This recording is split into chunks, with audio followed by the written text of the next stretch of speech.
What is the deal, guys? It's your boy Z85 Jew. We are back here with another video, and today I know it's not the ideal place to be starting a video. I'm inside the 350Z Nismo. I want to go ahead and do a little voiceover of like what I'm getting ready to show you. You guys recently know that I tried to start my 2JZ swapped Nismo 370Z, and it didn't really go as planned. We had a couple fuel leaks, we had some wiring for the drive-by-wire that wasn't complete, and then I also had a coil pack that tried to explode on itself. So not really the best situation, but now we have all of those issues fixed, and the first clip I'm going to show you is actually me kind of like adding an O-ring to my flex fuel sensor, because that's the reason why I think my flex fuel sensor and fuel filter was leaking in combination, because I have those combined. And then also I add some type of like thread sealant that's supposed to like help seal everything up and just not have any leaks. As you guys can see, that's what I'm doing here. I'm hoping that it's going to work. I've been doing some research and I've been doing some reading, and I think that this is going to work. Everything is pointing to this,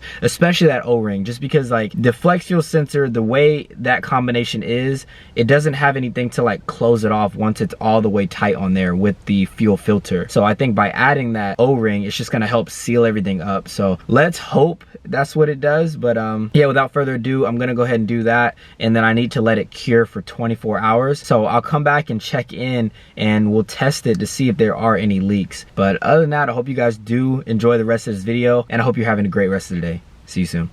What's the deal, guys? Today we're actually going to be working on the 370Z a little bit. I want to show you guys one thing that I was working on in the last video, and what that was my coil pack situation. So if you guys remember, I had an issue where one of these coil packs kind of expanded and almost blew up, literally. I can no longer run this setup because how my harness is wired, it's actually wired, I forgot the word, it's not wired sequentially, it's wired something else. But basically, from the factory, the 2JZ only runs 3 coil packs. And then off of those 3 coil packs, they have like a jumper cable, I guess. So this would plug into the coil pack, and then this would go to another cylinder, if that makes sense. So for this one coil pack, it's actually powering 2 cylinders. So today what we're doing, I actually took off the old harness, which this is a Wiring Specialties harness, by the way. If anybody's interested, let me know. But I took off this harness because I'm not going to use that anymore. I also took out the coil packs because I'm also not using that anymore, as well as these expensive bracket. I can't believe I spent so much money on this setup for it not to even work. But it is what it is. What I have right here, I actually threw away my old 2JZ coil packs. So I went on eBay and I bought some from a guy in Florida. Spent way too much money on these things, but hey, I needed it. This is really the last piece to get this car running, other than the last thing that I'm gonna tell you in this video. Other than that though, we're gonna go ahead and throw these in. So yeah, these are the OEM coil packs. I was talking to a few guys and they were telling me, you know, for my power goals that those coil packs should actually be way more than enough that I need. So I'm hoping that is true. My power goals are around 700 wheel on E85, you know, full tilt. I'm not really looking for anything more than that on the stock engine. I think that's even way too much for the street, especially not even to have a slick on it anymore. So we'll see how much, you know, how it does and everything like that. But without further ado, let me go ahead and throw those in, and let's see how it looks. Okay guys, so I just got done putting the coil packs in, and I want to show you what they look like, because it can be a bit confusing. So if you guys have a 2JZ, whether it's a GE or a GTE, this is your time to listen up. Over here, this is the engine, and you guys can see I have all of the coil packs in there as well as the plugs. And you can definitely tell it looks a lot, it just looks messy, you know, comparing to like before, it definitely looks a lot messier. So what I decided to do, I actually wrote down a little illustration for you guys. So let me jump back over there and show you what I got. I want to keep this brief. I know this may not look like it makes sense, but hear me out. This is the engine, right? This is the 2JZ. You have cylinders 1 through 6 in order. P stands for plug and C stands for coil. So P is the plug, which is just going to be a plug that plugs on there. C is the coil, which is actually going to be like the actual coil. So this is the placement. So 1 is P, 2 is C, 3 P, 4 C, etc. 1 happens to be a P, so that plug is actually going to go to all the way to cylinder 6, which is a coil. Cylinder 2 is a coil, and that goes all the way over to cylinder 5, which is a plug, and vice versa. So for 3 and 4, kind of the same deal. So this is the illustration of how it goes, and I'll also leave on the screen what it looks like. So I'll leave a diagram so that way it's just easier. So if you don't believe me, you can look at the diagram and see that I'm not lying. That's how I set this thing up. I'm gonna go ahead and plug everything up, and we should be good to go. And just like that, we have everything in there. So I have all of the plugs plugged up, all of the connectors in, and I also bolted the coil packs down so they are not moving. I was just telling Robert that it doesn't look not nearly as pretty as it did before, you know, with my other setup, but honestly, it is what it is. It'll work. And the good thing about the JZ motors is the valve cover actually covers all of this stuff. So put this on and then take this oil cap off. Go ahead and place this thing on there.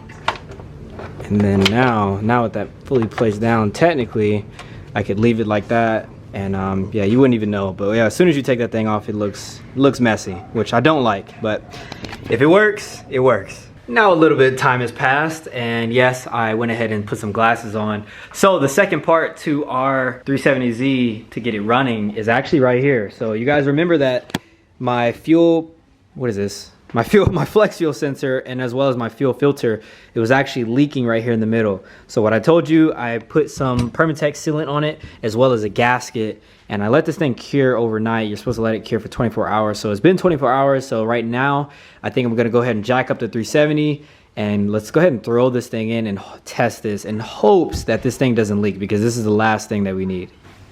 Finally got the fuel filter and the flex fuel sensor all situated. So no, it's really dark, but just believe me when I say everything's tied down. So hopefully, man, fingers crossed that this thing doesn't do what it did last time. So let's find out. Yeah, are you ready? Yeah.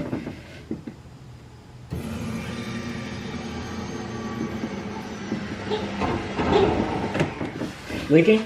A little bit. It's not the bottom, it's the side one. Let's go! Let's go! Yeah, no, bro, no fuel at the bottom. Nice. No fuel. Let's go! That thing dry, baby! According to that white lady that lives in my house, Yeah. you guys got the car running? No, we didn't get the car running. No. Oh, shit. No, but Celebrating. I had a nasty fuel leak, so I had to fix Yeah, I that. smell So Between yeah. that and your cologne, yeah. No, but I was just happy that I fixed the fuel leak. You know, it's just a Oh, okay. yeah. So, but now that's a good sign.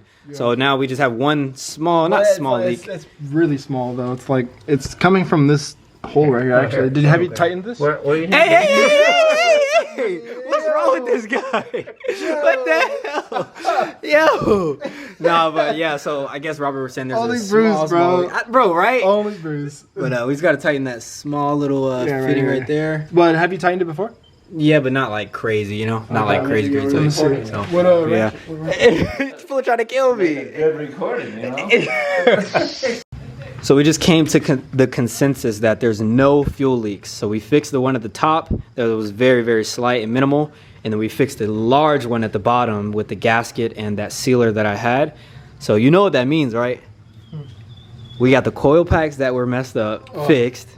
We got the fuel leaks that were good. The drive-by-wire with the pedal. Yeah, we got the drive-by-wire with the pedal working. That means you're ready to be started, man. We're gonna hit up that tuner thing. Nah, I think this car is ready, man. So I'll probably leave that in the same video because this video is not so long right now. So guys, if you were excited for that, please go ahead and drop a like on this video. We are gonna go ahead and get Danny remoted back into this thing, and let's see if she starts. Oh, Lord.